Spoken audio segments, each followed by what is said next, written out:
बिट्टू भैया जिंदाबाद।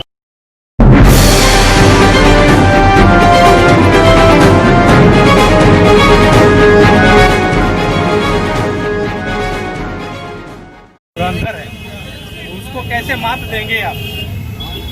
मैं इसको खेल के माध्यम से मात दूंगा, क्योंकि खेल में, और ये राजनीति भी लोग कहते हैं कि ये खेल है, तो आप जानते हैं मेरे बारे में कि युवा हैं हम, और युवा खिलाड़ियों की कोई जात नहीं होती, कोई धर्म नहीं होता। ये जात पात की जो राजनीति कर रहे हैं ना, उस खेल को मैं बड़ी अच्छे तरीके से वजीरगंज की जनता समझ गई है, और इस राजनीति के खेल में उनको इतना खेल खिलाया जाएगा कि वो आगे कभी खेलने लायक नहीं रहेंगे। अभी वो खुद खेल रहे थे, अब वो पीछे से उसको क्या बोलते हैं, दूधभातिया, अब दूधभातिया को लेकर के आए हैं। तो ये दूधभातिया नहीं चलेगा, यहाँ ऑलराउंडर चाहिए। और किसी भी मामले में मैं तो चैलेंज करता हूँ ये सामने वाले को। आपको मालूम है कि मैंने पीछे दोनों को वजीरगंज की जनता ने उनको डिबेट के लिए बुलाया था, और आपने देखा कि उनके लिए स्पेशल 2 कुर्सियां लगाई गई थी।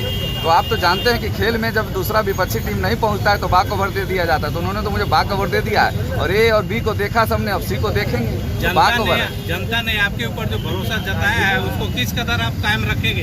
देखिए, हमारा तो शुरू से नारा है कि स्वच्छ वजीरगंज, स्वस्थ वजीरगंज, नया वजीरगंज, जय वजीरगंज। नारा एक युवा के ऊपर अगर भरोसा करती है जनता, तो निश्चित रूप से आज वजीरगंज में 12 वर्षों से हीरो स्टील प्लांट का काम नहीं हुआ है। सबसे पहले उसको चालू कराएंगे। तरमा को प्रखंड बनाने का काम करना है, वजीरगंज को अनुमंडल बनाने का काम करना है। कहीं भी काम नहीं हुआ है। आज के तारीख में वजीरगंज की सड़क ले लीजिए, क्या दुर्दशा है आज के तारीख में। और आप देखेंगे तो जहाँ वो रहते हैं अपने घर के पास की सड़क देख लीजिए। तो ऐसी स्थिति, जब विकास किसको कहते हैं, जब आप सड़क नहीं दे सके। एक तो वर्तमान ही है, एक भूत है। तो जो भूत है उससे तो कोई लड़ाई है नहीं, जो वर्तमान है वो भी देख रहे थे, फील्ड छोड़ चुके थे। आप जानते हैं कि वो कहाँ प्रयास कर रहे थे दूसरे क्षेत्रों में।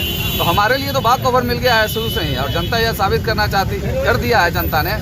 कोई नहीं है टक्कर में, कहाँ पड़े हो चक्कर में। गया जिला से कृषि मंत्री हैं बिहार सरकार के। हाँ। और आपके क्षेत्र में किसानों की माली हालत बिल्कुल खराब है, लोग पैसे को तबाह हैं।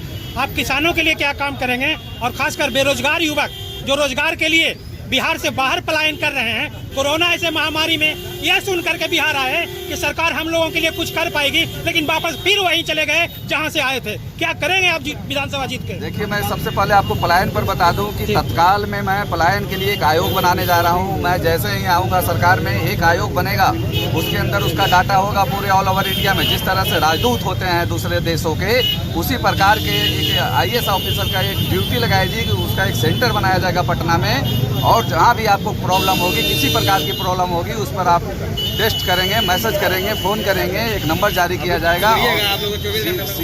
सीधा रूप से आयोग बना करके और बाहर रहने वाले साथियों के लिए उसको मदद की जाएगी, किसी भी समस्या को समाधान किया। दूसरा, तत्काल रोजगार को चालू करने के लिए हमारा वजीरगंज में 12 वर्ष हो गए इस NDA की सरकार में, आज तक हीरो स्टील प्लांट में ईंट नहीं लगी है।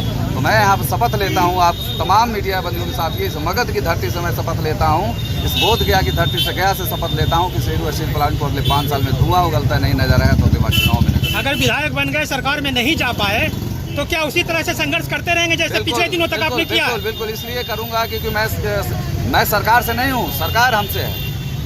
इसलिए मैं जनता के साथ हूँ, मैं जनता के दम पर जाऊँगा। जनता मालिक है, जनता जनार्दन है आज की तारीख में। जी, धन्यवाद।